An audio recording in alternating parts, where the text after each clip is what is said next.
Hi everyone, I'm Eric from the book blog Lonesome Reader, and this is my top 10 debut novels of 2016.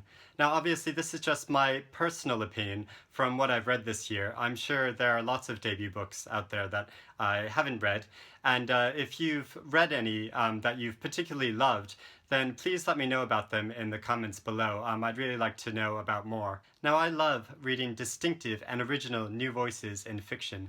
It's why the Desmond Elliott Prize is one of my favorite book awards. This prize is awarded annually to a new novelist, and this year it was won by the amazing The Glorious Heresies by Lisa McNerney. I love this book. This was first published in 2015, but 2016 has really been Lisa McNerney's year. She's won multiple awards for this book. But I know that taking a chance on a new author asks for a lot of trust from a reader. So here is a list, in no particular order, of my top 10 debut books that were published in 2016. These are all brilliant first books that I think mark the beginning of a really promising career. First is Rush O by Shirley Barrett, and this is published by Virago. In the rural township of Eden, Australia, whaling is a mainstay of the citizens in the year 1908. But fewer and fewer blue, humpback, and right whales are appearing in their bay. Now, this is fascinating, and it's a historical fact. Barrett writes about how these whalers worked alongside killer whales to corral these oil-rich whales in the bay. Man teamed up with animals in this way, so both benefited. So the killer whales got to eat the meat off from the whales that were caught in this bay, and then the whalers kept the blubber and the bones that were left over. This story is told through Mary's point of view, who is a local girl who takes up with a mysterious man that joins her father's whaling team. So this is a really evocative novel about a fascinating bit of local history. Harmless Like You by Rowan Hisseo Buchanan, and this is published by Scepter. In this novel, we meet Yuki, who is an introverted teenager living in New York City. She longs to show her unique perspective of the world, and gradually she learns artistic techniques for doing so. But then we meet Jay, a young man who many years later must deal with his father's death and meeting his estranged mother again. What could be a typical coming-of-age novel about a shy girl turns into an emotional tale about family connections, self-esteem, and personal expression. It's a really moving book, told with a lot of flair, and I'm sure that anybody who's at one time felt invisible in a crowd will have a connection with it. Next is The Trouble with Goats and Sheep by Joanna Cannon, and this is published by Burrow Press. A small English town during a relentless heat wave in the summer of 1976. A woman goes missing, and two inquisitive and charismatic girls are determined to find answers by interviewing all the quirky characters who live in the neighborhood. What starts as a small town mystery opens up to reveal many compellingly intricate stories of love and loss. This is a novel with a lot of charm, heart, and humor. The Girls by Emma Cline, and this is published by Chatto and Windus. What would drive a typical teenage girl to join a murderous cult?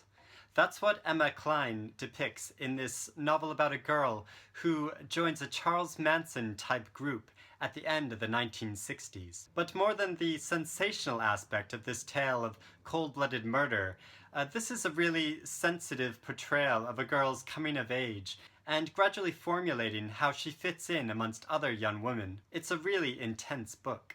Next, The Butcher's Hook by Janet Ellis, and this is published by Two Roads, and I just love this cover. It's really beautiful. I'm a sucker for beautiful covers. 19-year-old Anne is a canny and passionate young woman living in Georgian London. Her father arranges for her to marry a calculating old man named Mr. Onions, but Anne has her heart set on the roguishly handsome young butcher named Fub.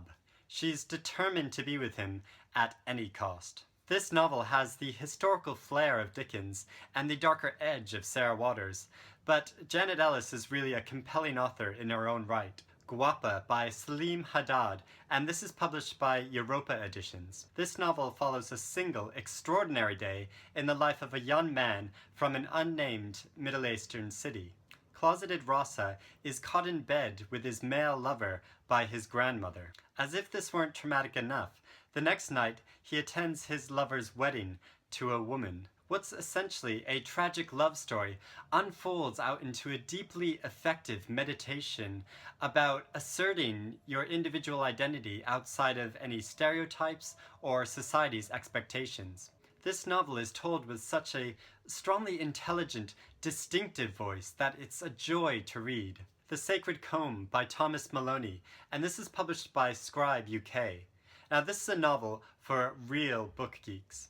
Samuel quits his banking job after his wife leaves him. He discovers a curious job ad which brings him to a rural estate that houses an enormous library. He's tasked with sorting through the books, looking for a vital piece of family history that's hidden somewhere in the pages. A family saga unfolds through the bits and pieces of letters and personal effects that the family have tucked away in the books over multiple generations. It's a really cleverly structured meditation about deciding what to do with your life. And quite rightly, for a book about books, the cover is particularly beautiful. Midwinter by Fiona Melrose, and this is published by Corsair, and another book with a gorgeous cover. In this novel, a father and son run a farm in rural England, but they've been emotionally distant from each other ever since the unexpected death of the boy's mother, Cecilia. A catastrophic event at the beginning of the book forces the two to start a dialogue that they've been avoiding. This is a novel which shows the real pain of emotional disconnections within a family, particularly the complex way that men struggle to show their feelings and talk about what's most important. It's a really immersive, thoughtful novel. The Many by Will Menmuir. This is out from Salt Publishing.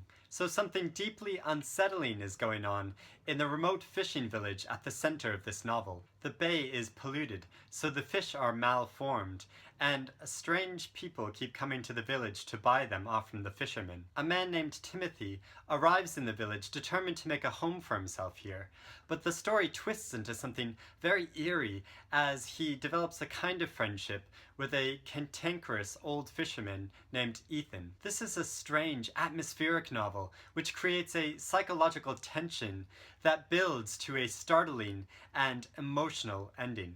A Quiet Life by Natasha Walter, and this is published by Burrow Press. Do you ever feel a surprisingly intense connection with the story and characters of a book, even though it's about circumstances that are so different from your own? That's what I had with feminist writer Natasha Walter's first novel. It's told from the point of view of Laura, who is based on a real-life woman who was suspected of being a spy for the Soviet Union alongside her husband during World War II. But this isn't a typical thriller spy novel. It's more like a Doris Lessing book for the way it faithfully portrays Laura's psychological reality during times of political turbulence. I absolutely loved this utterly fascinating and gripping novel. So, have you read any of these books? And if so, what did you think of them? And if not, what are you most intrigued to read now?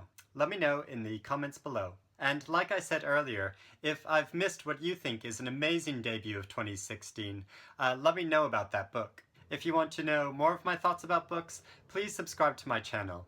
Thank you for watching.